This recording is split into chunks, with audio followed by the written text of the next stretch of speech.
Dans l'actualité également ce matin, il y a ces nouvelles révélations dans l'enquête pour viol qui vise Gérald Darmanin. L'affaire, qui avait d'abord été classée sans suite, fait l'objet d'une information judiciaire depuis juin 2020. Le ministre de l'Intérieur est placé sous le statut de témoin assisté dans le cadre de cette instruction. Et il a été entendu pour la première fois par la juge le 14 décembre dernier. Mediapart dévoile ses déclarations, Marion Dubreuil. Oui, et pour la première fois, le ministre de l'Intérieur a laissé entendre qu'il était la cible d'une vengeance politique, d'après Mediapart, que Sophie Patterson avait déposé plainte contre lui en 2017 parce qu'elle n'avait pas supporté qu'il quitte les Républicains pour La République en marche.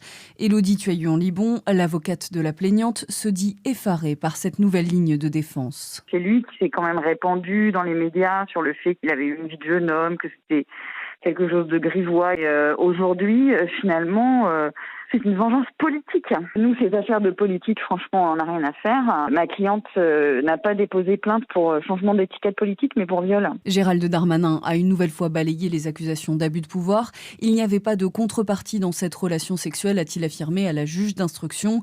C'est le cœur du dossier. Sophie Patterson affirme qu'elle s'est sentie obligée de céder aux avances de Gérald Darmanin, alors conseiller municipal UMP, pour obtenir son aide dans un dossier judiciaire.